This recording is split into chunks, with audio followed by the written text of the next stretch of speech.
Tuketi poleni.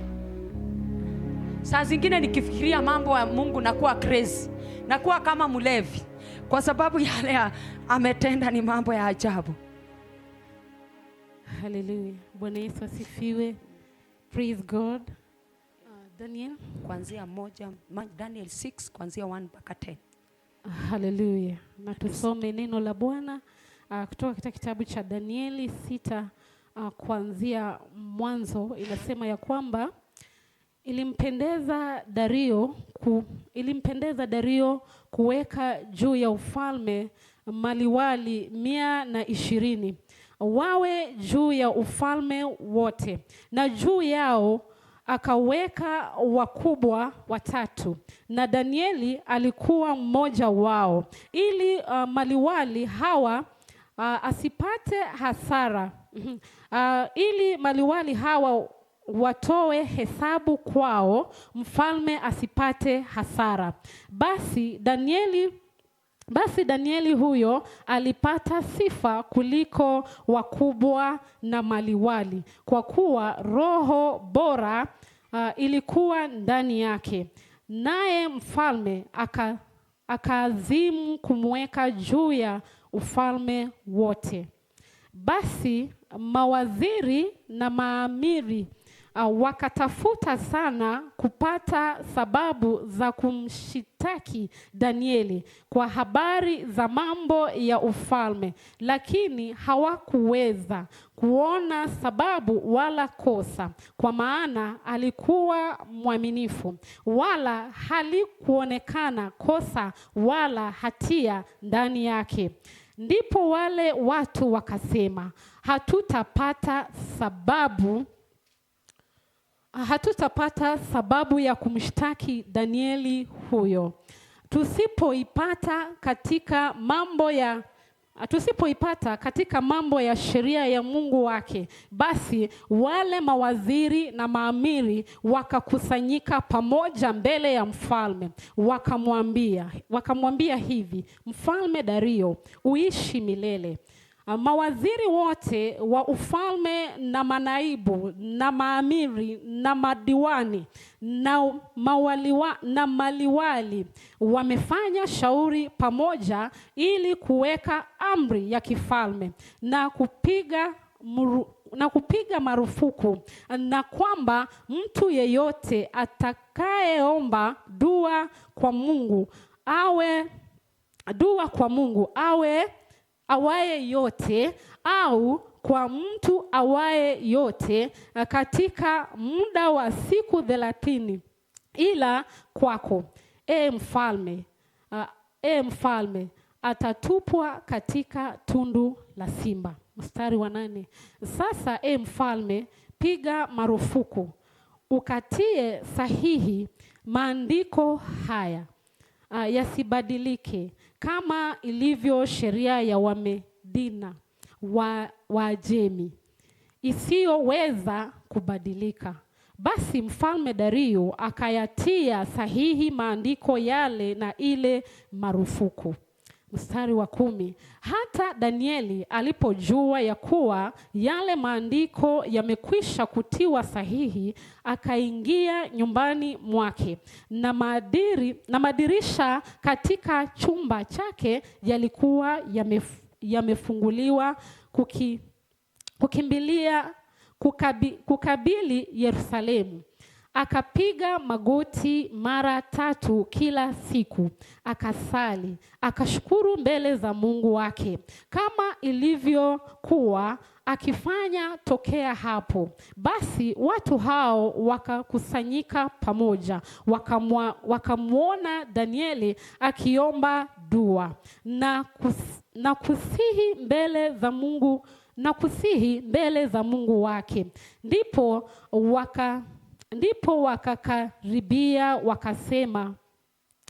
wakakaribia wakasema mbele ya mfalme katika habari ya ile marufuku ya mfalme: Je, hukuitia sahihi ile marufuku ya kwamba kila mtu atakayeomba dua kwa Mungu awaye yote, au kwa mtu awaye yote katika muda wa siku 30, ila kwako mfalme atatupwa katika tundu la simba. Mfalme akajibu akasema, neno hili ni kweli kama ilivyo sheria ya Wamedi na Waajemi,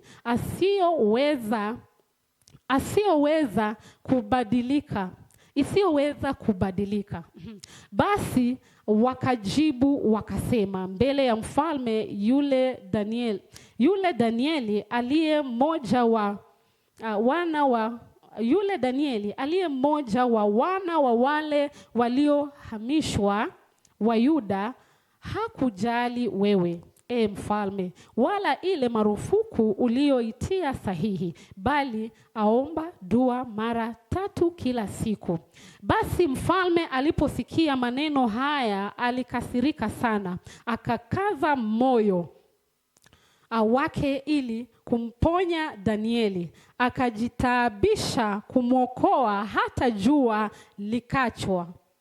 Mstari wa 15, ndipo watu wale wakakusanyika pamoja mbele ya mfalme, wakamwambia mfalme, mfalme, ujue ya kuwa ni sheria ya Wamedi na Waajemi, lisibadilike neno lolote lililo marufuku, wala amri yoyote iliyowekwa na mfalme. Basi mfalme akatoa amri,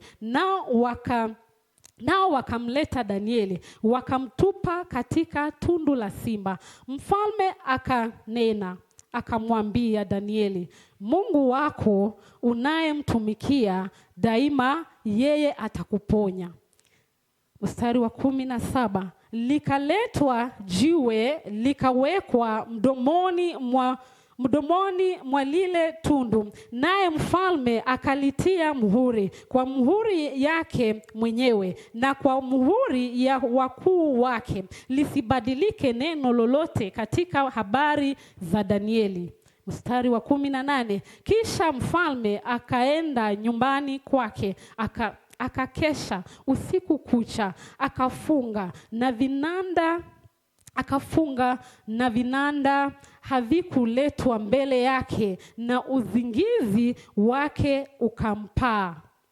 Asubuhi mfalme akaondoka mapema, akaenda kwa haraka mpaka penye lile tundu la simba, naye alipolikaribia lile tundu akamlilia Danieli kwa sauti ya huzuni.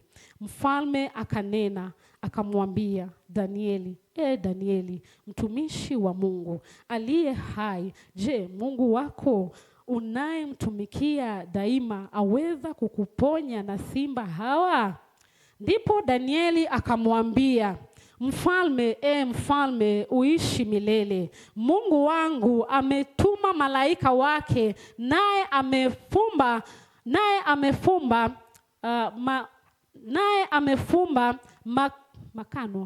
amefungwa makanwa ya simba, nao hawakunidhuru, kwa kuwa mbele zake mimi nalionekana kuwa sina hatia. Tena mbele yako, mfalme, sikukosa neno. Basi mfalme akafurahi sana, akaamuru wamtoe Danieli katika lile tundu. Ndipo Danieli akatolewa katika lile tundu, wala dhara lolote halikuonekana mwilini mwake, kwa sababu alikuwa anamtumaini Mungu wake. Hallelujah. Amen. Amen. Bwana asifiwe. Amen. Bwana asifiwe. Amen. Tumesikia habari kuhusu Danieli. Danieli akapatwa na shida kwa sababu ya kusimama na msimamo ulio bora. Sababu Danieli alijua hautakiwi kuinamia Mungu mwingine yeyote isipokuwa Mungu aliye hai, na akafanya maamuzi hata kuweje hata inamia miungu mingine. Wacha tushukuru Mungu. Asante Bwana. Asante Jehova. Ninanyenyekea mbele zako nikiwa nimesimama mbele ya watu wako mfalme. Baba, ninaomba kibali Wewe ambaye umenena neno hili Jehova, tusaidie kulielewa Jehova. Hakika sijui jinsi ya kuwatafsiria, lakini wewe unajua. Ukanene kupitia kinywa hichi Jehova, ukatoe kile unataka wakasikie Bwana, katika jina la Yesu Kristo. Ninakuinua na ninakutukuza, maana wewe ni mwema na wewe ni mwaminifu. Bwana asifiwe. Tunasikia habari ya Daudi. Daudi akawa amesimama na msimamo, kukawekwa sheria na ikaandikwa, yoyote ambaye hata inamia mfalme ataweza kurushwa katika tundu la simba. Lakini Danieli alikuwa shujaa na mjasiri, na alikuwa mcha Mungu, na alikuwa na imani, sababu alijua hata nikiwekwa katika shimo hilo Mungu wangu atanipigania. Hakuwa na doubt vile sisi tuko na doubt. Unaweka wasiwasi unapopatwa na jambo. Kama mimi ninapokuwa katika pale jamii yangu, ninaona mambo haendi sawa katika ndoa yangu, ninaona watoto wangu wasimami kama vile ilikuwa matarajio yangu, ninaona kama vile ilikuwa nina expect kuona mimi kama mwanadamu, ninaona haiendi sawa sawa, na wakati mwingine ninayumba yumba na ninakosa imani na ninaanza kuuliza maswali. Ni kwa nini inafanyika kwangu? Ni kwa nini na mimi ninamwamini Mungu? Na ni kwa nini na ninaabudu? Na kwa nini na umenichagua, umenipaka mafuta? Ni kwa nini haya ninayapitia? Badala ya kufanya hatua bora kama vile Daudi alifanya. Daudi wakati alisikia kumeandikwa, alifanya maamuzi bora. Maamuzi bora ambaye ni alienda katika nyumbani mwake, akaweza kuingia, akajitenga, akajipeleka katika nyumba yake, akapiga magoti, ishara ya kunyenyekea.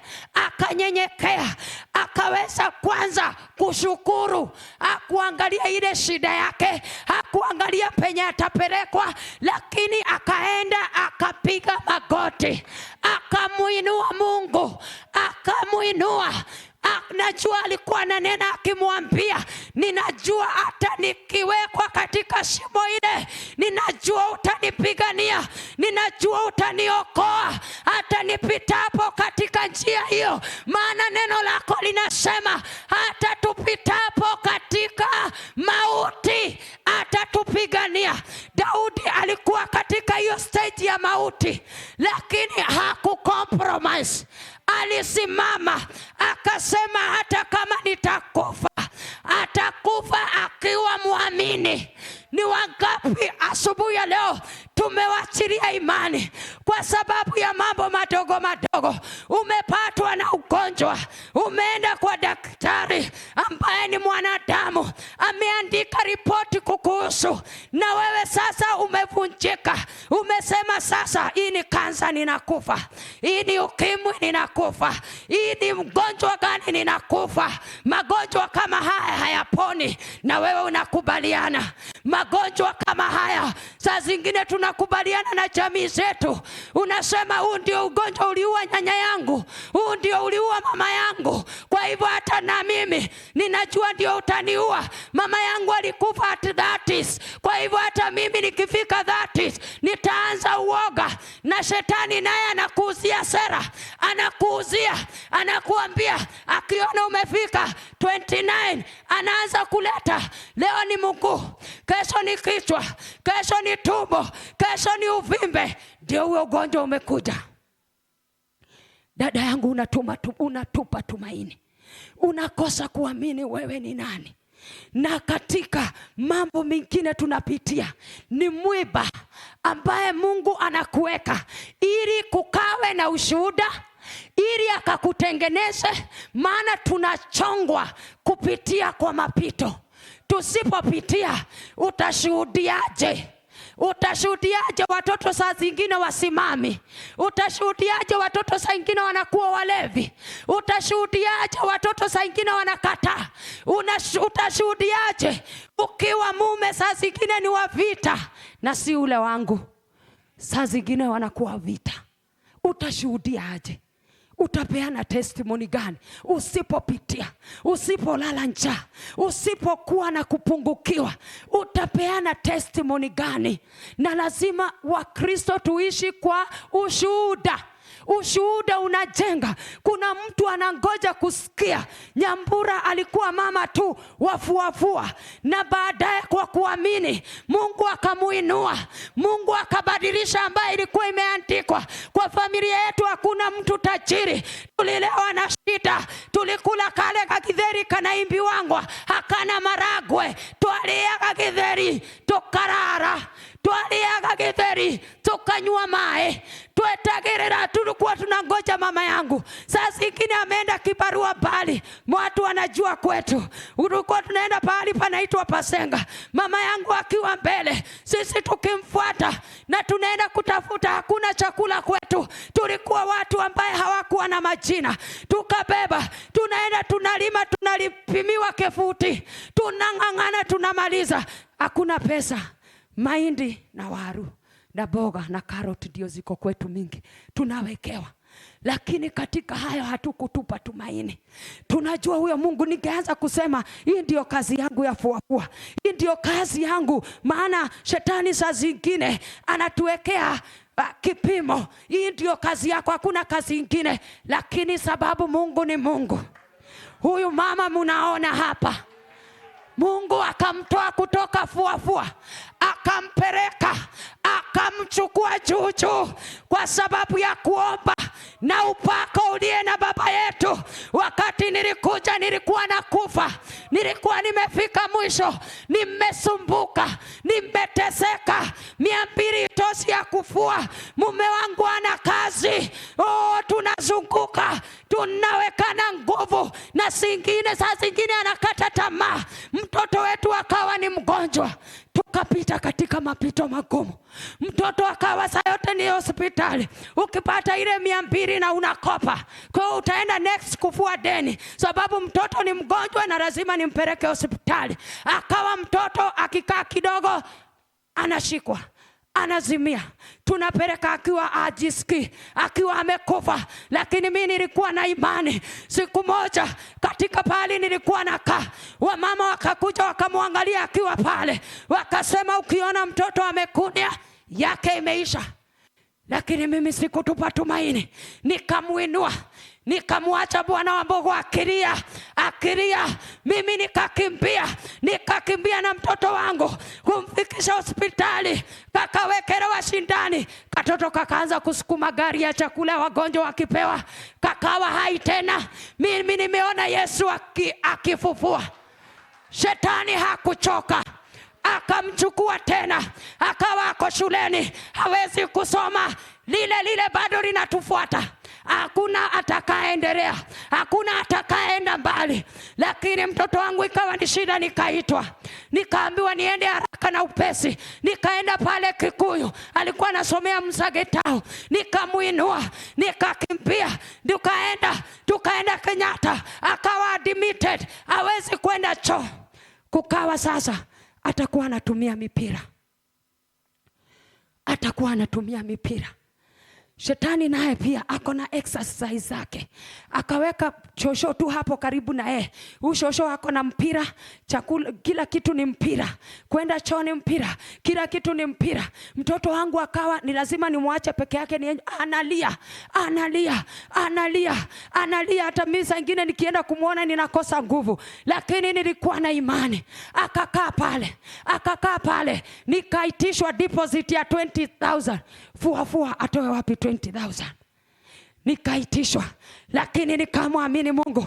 Nikawakimbilia marafiki kadhaa, nikawaambia sasa nimeitishwa hii. Alafu nikapewa, nikapeleka, nikalipa deposit. Wakati nilikuwa nimelipa deposit, usiku yake miujiza na maajabu ikatendeka. Akasikia anasukumwa, akajikaza, akainuka, akaenda choo. Akasikia anasukumwa, akaendelea kujisaidia. Ghafla kukapasuka kitu, akafanywa operation. Nikarudishiwa, amini usiamini, nikarudishiwa pesa zangu. Huyu Mungu ni nani? Tunataka kuona nini? Tunataka kuona ishara gani? anazozitenda. Huyu Mungu ni mwaminifu. Unapokaa katika huduma ambaye iko sawa sawa. Ningeanza kuambiwa lete sasa sina, na ninaambiwa leta ndio tuombe. Tumesikia wakisema leta ndio niombe. Ukiwa mtu fugufugu ambaye hana msimamo, kuwa na msimamo. Maana hata wakati Danieli alisikia, alisimama kama shujaa. Hata nikirushwa, Mwenyezi Mungu ako na uwezo, na hivyo ndio ilifanyika. Akarushwa, maadui wakagoja, wakajua sasa wanaenda kuconfirm mifupa. Hongera kwa Mungu, maana mfalme alikuwa anamuombea. Ni vizuri kuhusiana na watu wema. Ni vizuri kuhusikana na watu wema. Mfalme alikuwa ananena kuhusu Daudi, na Daudi alikuwa ameweka deposit ya maombi. Ni nini unaweka deposit? Unajua pia katika hiyo hazina tunaweka pesa katika accounts. Katika ufalme ni deposit gani unaweka? Unaomba, unasoma neno, unatii. Hiyo ndio certificate ya check ambaye Mungu atakuandikia, ambaye inashinda cheki zote ambazo zinaandikwa na mikono ya wanadamu. Kubali kusimama sawa sawa, dada yangu. Wacha kuyumba. Wacha kusikia ripoti ambazo hautakiwi kusikia. Ukiwa mahali hapa, Daudi alisikia lakini akakatana na ripoti. Ukiwa mahali hapa, umekuja kukutana na Yesu. Hii ni nyumba yake, na umetembea masomaso, umesaidiwa na Mungu. Amekuinua, hakukumaliza usiku. Akakuinua, akakutunuka na siku kama hii. Ukawa mahali hapa ambapo kumenenwa maneno ya ajabu. Asubuhi mtumishi ananena, saa hii mnakonfirmiwa, kwa sababu Mungu anaangalia. Mumekuwa wasiwasi, nchi iko na wasiwasi. Intercessor, mnafanya nini? Unasimama katika pengo. Daudi alisimama, na pale si mbali tulihubiriwa kuhusu Mordekai ambaye alisimama. Mordekai pia akapitia janga iliyokuwa inapitiwa na Danieli. Mkaambiwa mahali hapa tusiwe masikio isiyosikia. Mungu anatunenea. Akaambiwa, kukaandikwa. Lakini Mordekai akasema, sitainamia. Ni miungu gani umeinamia? Kuna miungu mingi. Kuna miungu mingi ya kuinamia. Ni miungu gani umeinamia katika nyumba yako? Ni miungu gani? Katika pale umepelekwa, umeandikwa kazi, umeenda katika ofisi fulani. Corruption. Tunasikia corruption kila mahali. Mungu amekubeba, amekuweka katika hiyo nafasi. Kama vile niliinuliwa kutoka Fuafua nikapelekwa katika kampuni ya mtu fulani nisimame, na katika kusimama tumeona baraka. Hata yeye anashuhudia. Tulienda tukiwa duka moja, tukiwa amemalizwa, na saa hii tuko na maduka mengi. Sasa saa hii naelekea kuwa factory. Kwa sababu gani? Mungu anaweza kuinua akupeleke. Usimame, usiwe mwizi kama wale waliiba. Usiwe mfisadi kama wale wafisadi. Usimame hata kama unaambiwa utavutwa. Ninajua inakuanga hatari saa zingine, maana mimi nimeshuhudia anti yangu akienda kwa sababu ya kusimama. Akasimama akasema sitaweka signature. Akapangiwa akienda. Lakini hata pahali yako ni shujaa. Usiogope, usitishiwe na vitisho ndogo. Unatishwa na magonjwa, unaanza kukosa kanisa mwezi mzima. Sasa ni kama huo ugonjwa ilikuja sababu yako. Ni kujaribiwa na jaribiwa. Kuna mitihani tunafanyiwa. Kuna mitihani. Maybe Daudi angeweka shaka, angeenda kwa ile shimo, angemalizwa. Tafunwa na hao simba wamumalize. Lakini Daudi alisimama. Mchana wa leo ni vyema katika Zaburi 118:9 Ni heri kumkimbilia Bwana kuliko kuwatumainia wakuu. Ni heri kumkimbilia Bwana. Ni heri unapopatikana na jambo lolote, ni magonjwa, ni shida katika ndoa yako, ni shida katika taifa. Na sana sana nilikuwa nataka kuongea juu ya taifa letu. Hao walisimama, Mordekai akasimama na mambo ikabadilika, divine exchange ikafanyika, kwa sababu alisimama imara, alikataa.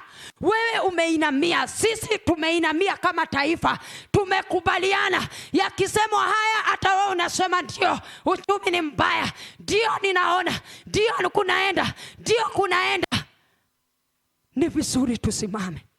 Ni vizuri tusimame.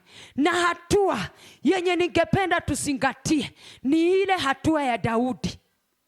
Alienda katika maombi. Ingia katika maombi. Ingia katika maombi. Silaha ya kushinda kila jambo ni maombi na neno.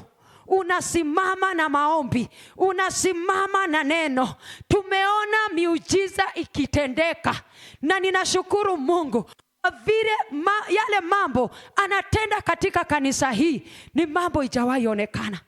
Ni mambo makuu ambaye haijawahi onekana. Alituambia atatupa rest. Kuna wale wamekata tumaini, wanakosa kufuata, lakini rest inakuja. Rest inakuja sababu Mungu ako upande wetu. Rest inakuja. Wewe adui ambaye unagoja tuishe, atuishi. Tunainuka, tunapanuka, tunaenda kwa kanisa. Umeona praise and worship yenye imeworship hapa? Hey. Mama ananiambia mara nyingi kanisa inakuwa. Kanisa inakuwa. Na tuna confirm kanisa inakuwa kwa sababu ya imani. Mtu alisimama. Mtumishi alisimama pamoja na mama. Hawakuyumba. Kulikuwa na changamoto mingi, kulikuwa na mambo mengi. Kuna wakati tulikuwa huko juu unaona watu wamejaa, lakini Mungu, kitu moja niliweza kuwa na ufahamu, ati Mungu hata saa ingine atakagi kufanya kazi katika wingi, anafanya katika wachache ambaye wamechukua hatua bora. Kama vile tulifundishwa asubuhi, walifanya maamuzi bora. Na sasa tunaona Daudi akifanya maamuzi bora. Na tunaona tulifunzwa Mordekai alifanya maamuzi bora. Kwa hivyo mchana wa leo ningependa tufanye maamuzi bora. Na siku ya leo ninashukuru kwa sababu ya wachungaji wangu. Ninashukuru kwa sababu ya mom na dad ambaye hamuoni weakness. Munaona kile Mungu anaweka ndani yetu. Ninashukuru Mungu kwa sababu wa watumishi wetu. Mungu aweze kuwabariki kwa vile mnatujenga. Wewe ambaye uoni pahali tunaenda, sisi tunaenda mahali. Utawachwa. Angalia usiwachwe. Inuka. Hata kama kuna changamoto, hata kama umeambiwa unakufa. Mimi pahali nimefika, hata kama nitaambiwa nitakufa. Shetani akataka kuniletea vitisho. Akaanza kuweka sasa hapa. Sijui unaambiwa pressure. Aunti yangu ako na pressure. Mama yangu ako na pressure. Sijui nini. Mimi si wa pressure. Mimi ni msichana wa Yesu. Mimi ni shujaa wa Yesu. Shujaa wa Yesu, na hata kama kutakuwa na magonjwa, atanipa nguvu ya kusimama. Atanipa nguvu ya kutenda kazi hata kama niko hivyo. Na hata kama ninakufa, nitakufa nikiwa shujaa. Sita compromise, nitasimama kama shujaa. Wacha tusimame kama mashujaa, maana mama yetu na baba ni mashujaa. Nyinyi ni mashujaa wa huduma hii, na tunashukuru Mungu maana hamuku compromise hata kama mlipigwa, tunajua kulikuwa na kupigwa, tunajua kulikuwa na kukataliwa, tunajua kuna ripoti ziliandikwa, tunajua kulikuwa na pingamizi, sababu mliinamia Mungu, mliweka uamuzi bora, mkaamua hata kama tutakuwa maskini hatutachukuliwa na tuinuliwe, tutakaa hapa kwa ng'ethe, maana kuna kitu Mungu anatengeneza, kwa sababu hakutupeleka katika barabara, alitupeleka hapa, akatutoa huko juu, akatupeleka hapa, maana alijua kuna kile tunatakiwa kutimiza. Asubuhi tuinuke, tusimame kwa sababu ya kijiji hiki. Hakuna sababu ya kijiji hii tuone mambo ingine tunaona. Hakuna sababu mambo tunaona katika taifa letu. Hakuna sababu. Ni wakati bora.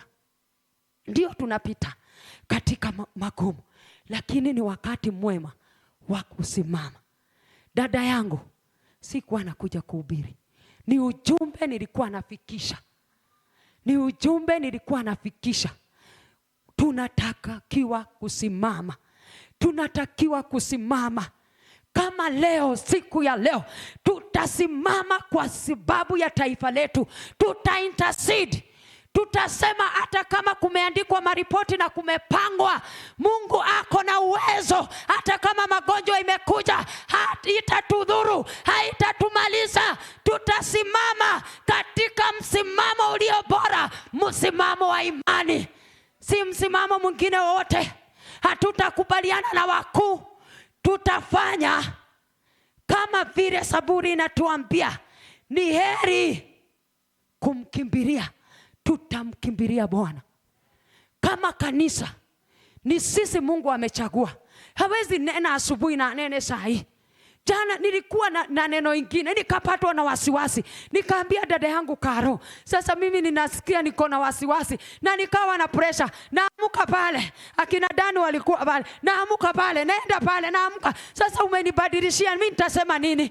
Nikashindwa ni nini? Kumbe Mungu alikuwa nilete confirmation. Awapasa. Mungu akubariki kwa sababu ya kunyenyekea. Si wengi wananenewa. Ndio tulikuwa naambiana na dada yangu Karo. Si wengi wanasikia neno ambaye mnasikia mahali hapa. Wengi wamechanganywa. Wengi wameambiwa mambo. Wengi wamewekewa vitisho. Usipoleta, ukienda kuombewa, nipeleke dhabihu. Sijawahi. Mama hajawahi kunitisha kitu. Hata saa ingine ananiambia wacha. Hawajawahi kunitisha. Wamesimama na mimi. Bwana Wambogo ana confirm. Jinsi munaniona, sio vile nilikuwa. Mimi nilikuwa nyambura hodari. Vile unasikia sauti ikitoka, nilikuwa hodari. Mimi hakuna kijana angenichezea. Nilikuwa nasimama, sababu nilikuwa naona wanatudharau sababu sisi ni watoto wa single mother. So wanataka kucheza na mimi pia nikuwe single mother. Nilikuwa nasimama. Simama na ujasiri wewe msichana. Usione useme sasa ni mtindo wa familia yetu, tutazalia hapo, tutakaa hapo. Simama sawa sawa. Hata ukipatiwa mume anayumba, hiyo kiwete simamisha. Simamisha hiyo kiwete mpaka isimame. Usiangalie wasichana wetu wanapotea sababu wanaangalia ule ako na funguo ako sawa sawa, ule ako na kitu wallet inanona, na vijana wanaweka 2, inawekwa 2 na inawekwa makaratasi inajaa. So anaona huyo sasa nimekatch. Unapata umekatch mabaya. Tunaona watoto wakiuliwa. Wewe shikilia huyo wako. Shikilia huyo unaona aleti unga. Siku moja mama Keria kawa ananiongelesha ananiambia, unaona siku ile mume anaondoka ndio unajua kazi yake. Hebu wamama tupigie wazee wetu makofi. Wazee wetu wapate makofi. Kwa sababu akiondoka, hata kama unaona afanyi kitu, kuna kitu anafanya. Kuna watu wanakuogopa. Kuna kitu Mungu anaconfirm. Na nikawa na majaribu katika ndoa. Kumbe shetani anataka tu kunipeleka. Wacha tukae tukiwa macho wazi. Si macho hii ya mwili, macho ya ndani. Anataka kunipeleka hata mimi niweko katika horodha ya hao wa familia yetu, wa ukoo wetu, ni vyema kusimama. Fanya maamuzi bora. Ukijipata katika janga kama hiyo, usikimbie ukiambia wa mama. Mama ananiambianga mwanamke ule mzuri ule anashona mdomo, anapiga magoti, analia, anaambia Mungu, wewe uko na uwezo wa kukomandi huyo mfalme, unaweza kunyenyekesha. Our mom, asante. Huyu ni mama wa dhamana. Munaweza muangalie, hii ni gold, hii ni pesa, hii ni pesa. Akona mambo, iko na wisdom. Lakini unaweza kumwangalia na udharau. Unajua tunangoja tuone wale wamevaa kitambaa kubwa. Na wengine unajua ni ya kutisha. Anavaa kitambaa kubwa kama ya mama alikuwa sijui anaitwa nani? Alikuwa anaitwa ana kitenge kubwa. Sasa akiona anasema, anaongea, anatoa na ujasiri. Lakini pole pole na neno lilio na wisdom. Mungu akubariki mama. Mimi sina mambo mengi. Sina mengi, nilikuwa nakuja kuconfirm. Na turudi tusimame tuombe. Our pastor, ningependa tu nikupatie nafasi hii ili tuweze kuingia katika maombi. Kama kuna worshipers, tuingie katika maombi, sababu Mungu ameconfirm. Anangoja sauti yako, anangoja sauti yetu kama huduma, ili mambo tunaona katika taifa yetu yaweze kuisha. Kunaweza kuwa kumeandikwa, maripoti zimetolewa, lakini mchana wa leo sisi tunasema Mungu anaweza kuandika ripoti ingine kama vile aliandika ya Mordekai. Ako na uwezo wa kufanya divine exchange. Nchi yetu tunasikia mafuta mara nini, mara o. Lakini Mungu ako na uwezo wa kusimamisha. Nilikuwa nakumbuka yeye alitupigania wakati wa corona, haukuisha. Akatupigania wakati tulikuwa na shida ya vita. Nakumbuka kumekuwa na vita. Akatupigania na ikaisha. Ni nini hawezi? Ameponya Msichana wangu. Amesimamisha watoto wangu. Wengine walikuwa wananiletea ripoti tu za kuniua. Ati nimemuona John. Na ni kama wanajua kuna mahali ni kama my last born. Na nampenda sana. Lakini kuna kitu iko katika huyu kijana. Kuna kitu, yeye ndio tunakaa chini tunajadiliana, ananiambia mama, jitie nguvu. Kuna kitu katika watoto wako. Patricia anasimama ananiambia mama, kuna kitu. Beth anasimama na mahali Mungu anatupeleka. Wacha kuyumba. Wacha kukaa chini na kuongea mabaya juu ya watumishi. Wacha kuona mabaya. Mungu amekuleta, amekufungua macho, intercede. Simama. Hapo unaona Nyambura endi sawa, ni mwanadamu. Na anaweza fanya lolote sababu mimi ni mwanadamu. Niko na nyama na damu. Na nikianguka, ni nani wa kunishikilia? Mungu amekuleta ili ushikilie hii huduma. Vile tulihubiriwa na pastor. Ati kuna mkono, kuna macho, kuna tumbo, kuna koo, kuna kichwa, kuna nywele, kuna kucha. Na tuingine tudogo tuenye hata tuoni kama ni toa dhamana, lakini wewe ni mtu dhamana.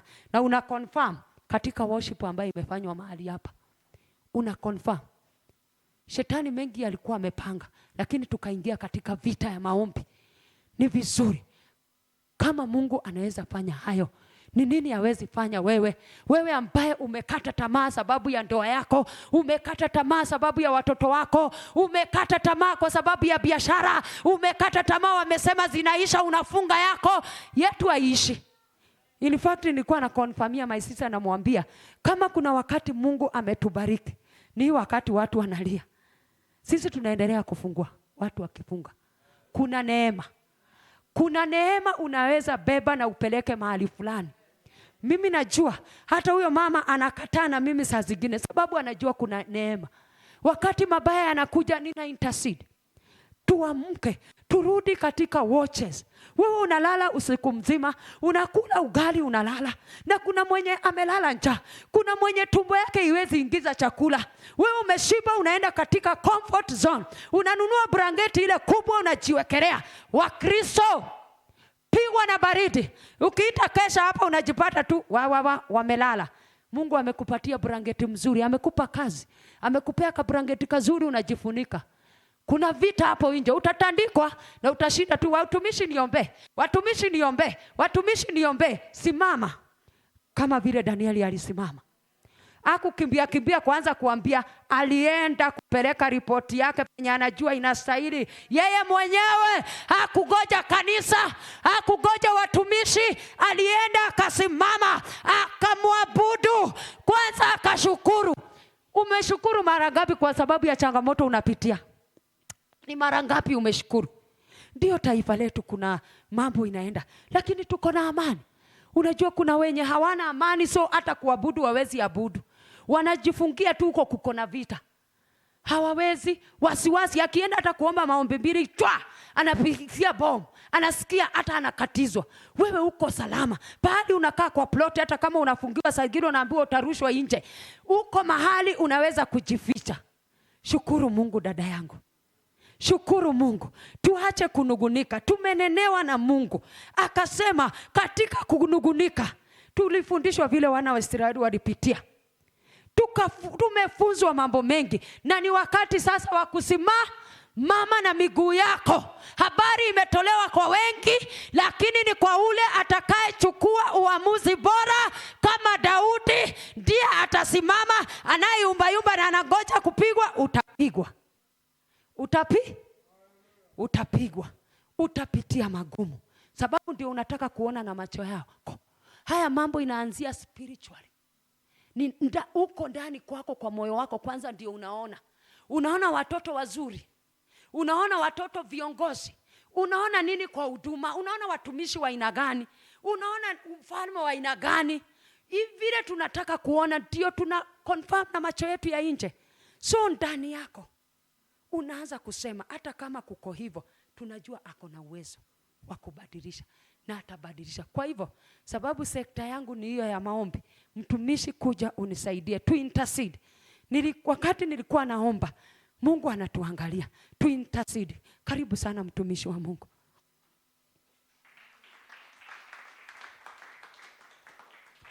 Amen. Sitaabudu miungu mingine iliyo na mfano yeyote. Sitapiga magoti yangu nisujudu. Nitakusanya sadaka zangu ziwe manukato kwa Yesu. Wastahili sifa. Sitaabudu miungu mingine iliyo na mifano yeyote. Sitapiga magoti yangu nisujudu. Nitakusanya sadaka zangu ziwe manukato kwa Yesu. Wastahili sifa. Naleta sadaka za sifa kwako Bwana. Heshima na mamlaka zipokee. Mtakatifu, mtakatifu, nakuita mtakatifu. Oh Yesu, wewe mtakatifu. Mimi naleta sadaka za sifa kwako Bwana. Heshima na mamlaka zipokee. Mtakatifu, mtakatifu, nakuita mtakatifu. Oh Yesu, wewe mtakatifu. Sijui umeabudu miungu migani, sijui umeinamia miungu migani, sijui ni miungu migani umeinamia, Sijui ni changamoto gani ambazo umekumbana nazo na zikakufanya uiname. Sijui ni miungu migani umeinamia, lakini ya dhuhuri ya leo Mungu anatuambia ya kwamba yeye ni mwaminifu. Ingawaje kuna vitisho, ingawaje kuna shaka, Danieli hakuinamia miungu mingine, hakuinama. Ingawaje kulikuwa na vitisho ya kwamba yule ambaye hangeinamia huyu mfalme, kulikuwa na vitisho ya kwamba atawekwa katika tundu la simba. Adhuhuri ya leo, sitaabudu miungu mingine iliyo na mifano yeyote, sitapiga magoti yangu nisujudu. Hebu nena haya maneno kama ombi: nitakusanya sadaka zangu ziwe manukato kwa Yesu, kwa Yesu. Wastahili, sitaabudu mimi, sitaabudu miungu mingine iliyo na mifano yeyote. Sitapiga magoti yangu nisujudu. Mimi nitakusanya sadaka zangu, nitakusanya sadaka zangu ziwe. Kusanya sadaka zako, kusanya sadaka za sifa. Yesu, kwa Yesu, anastahili. Mimi sitaabudu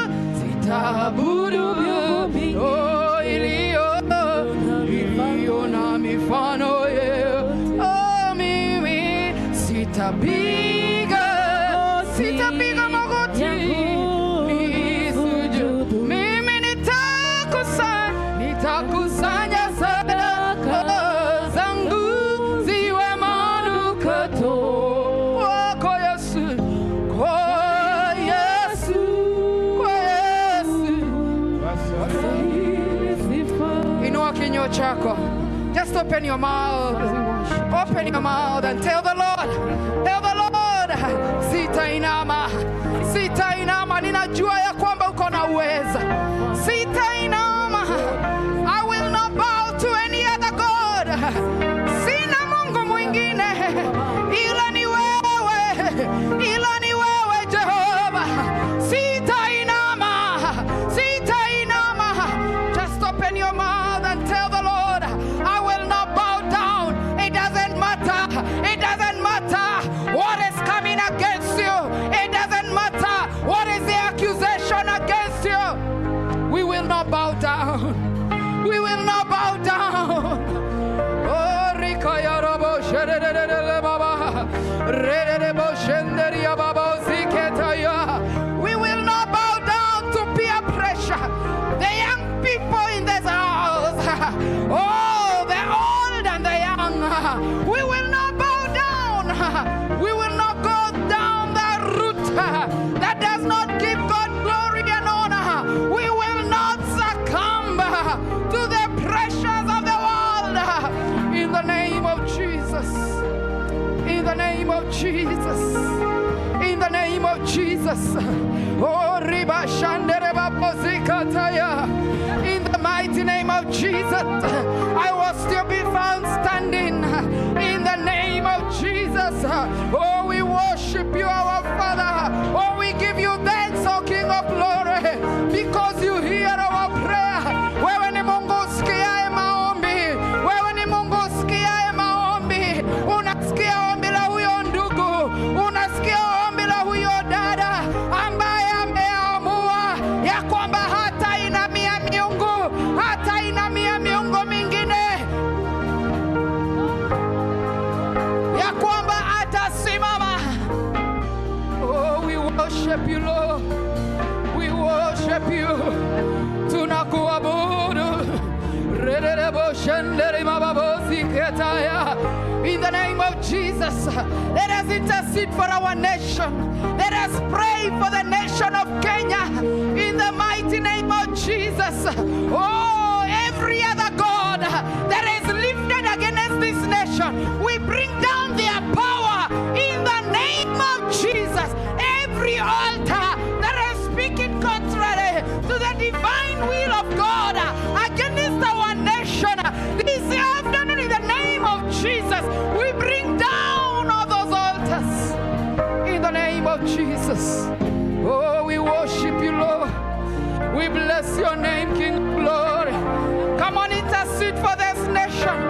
Intercede. Ombea nchi yetu. Ombea nchi ya Kenya. Nena kuhusu nchi ya Kenya. Rikarabashanda Baria. Pray for our leaders. Uphold them in the arms of the Lord. Rerebashanda Baria. Rikotayabashanda. Rekotiarabashanda.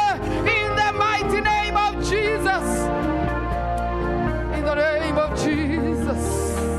In the name of Jesus. In the name of Jesus. We destroy every power, oh my God, that is speaking contrary to our nation. In the mighty name of Jesus. Oh, Rikoria Bosherebosikata, Rekataya Bashanda. We build the altar of God. We build the altar of the Lord Jesus. Oh, our nation, my God, it will be governed, my Father, according to your will. In the name of Jesus, we bring down, my God, every voice, my Father, in the name of Jesus, that is speaking, oh God, contrary, my Father, to your will, oh God. Tunasimama katika mwanya na tunalilia nchi yetu ya Kenya, tunalilia watoto wetu, tunalilia nchi yetu katika jina la Yesu. Katika jina la Yesu. In the name of Jesus. Hata wakati tunapoombea nchi yetu, nataka tuombee jamii.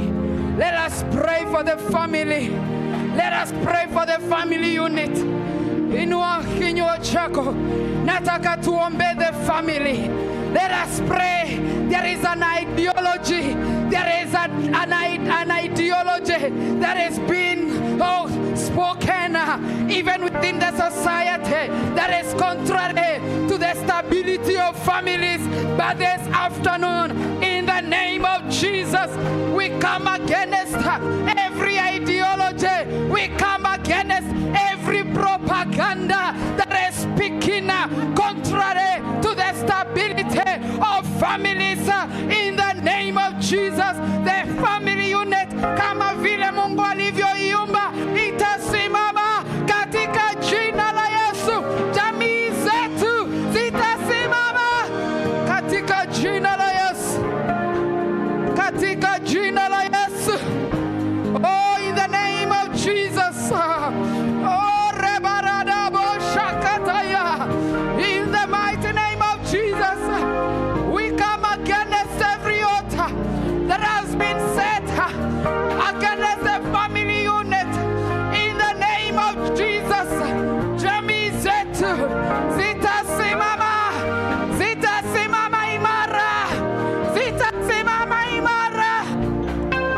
Watoto wetu watamwabudu Mungu. Oh, there shall be unity between a husband and a wife, between a father and a child, between a mother and a child. In the name of Jesus. In the name of Jesus. Let us pray for the families of ALCC.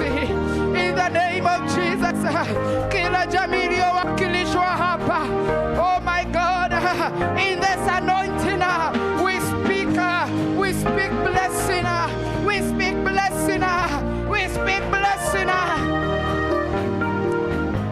Our families will stand on the foundation that is the Lord Jesus. Oh, Rekaya. Thank you, Jesus. We bless your name, Lord. We magnify you, King of Glory. In the name of Jesus. I have no other God but you. I have no other God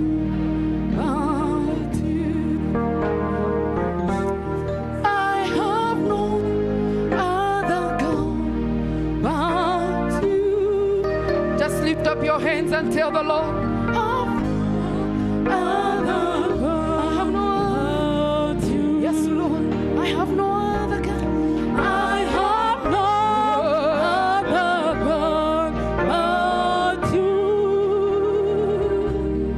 I have no other God but you. You have done what no man has done. You will do what no man can do. You have done what no man has done. And you will do what no man can do. That is what God is doing for you. You have done what no man has done. This is what He is doing. You will do what no man can do. Oh yes, Lord, you have done. You have done what no man. And you will do what no man can. Oh, you have done what no man. Oh, Lord, you will do for me. Oh, you will do it.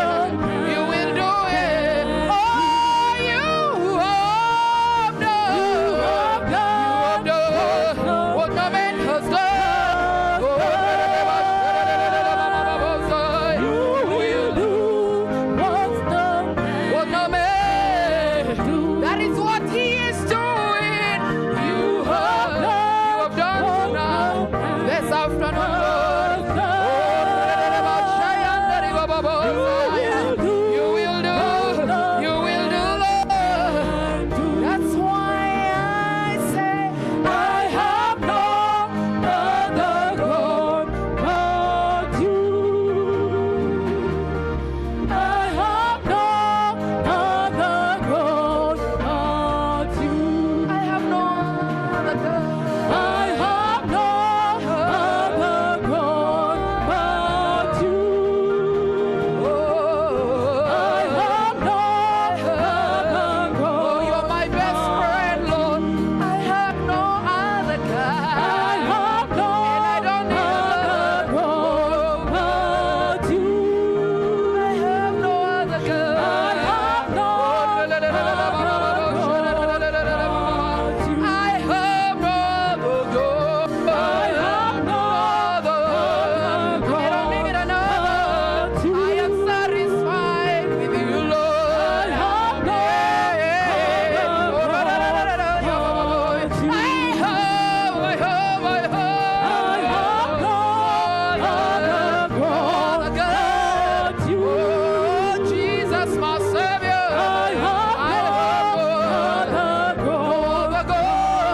Because you have done what the man you will do. What the man you have done.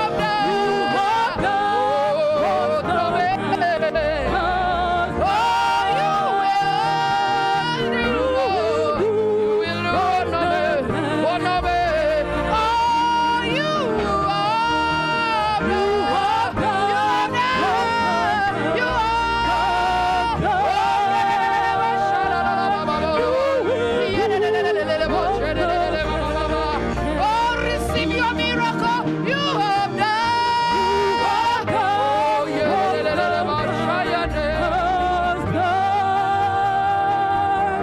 Oh, what the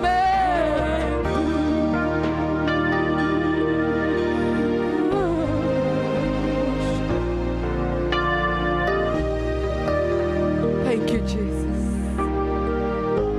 Hallelujah. Oh, today is your day. The Lord is doing what no man can do. They can plan to put you in the lion's den, but He is able to save you from the lion's den. They can plan against your destiny, but God is able to restore you. He is able to do what no man can do. He is able to do exceedingly abundantly above all you could ever ask, above all you could ever think, above all you could ever imagine. That is our God. Yule ambaye alifunga simba mdomo, huyo ndiye tunayemwimbia, huyo ndiye tunayemwabudu, huyo ndiye tumeweka tumaini letu kwake. Huyo ndiye anayekutendea mambo ya ajabu. Biblia inasema katika mstari wa 24, wale ambao walikuwa wamemweka katika hilo shimo, mfalme aliagiza ya kwamba wakawekwe katika hilo shimo, na Biblia inasema ya kwamba hata hawakufika chini. Simba waliweza kuwavamia hadi mifupa, waliweza kuwavamia kila kitu. That is our God. That is our God. That is our God. It doesn't matter what is planned, God is able to deliver you. You will succeed. Utafaulu. Usiinamie miungu mingine. Usiiname. Usiiname. In Jesus' name we pray. Amen. Amen. Come on, let's celebrate.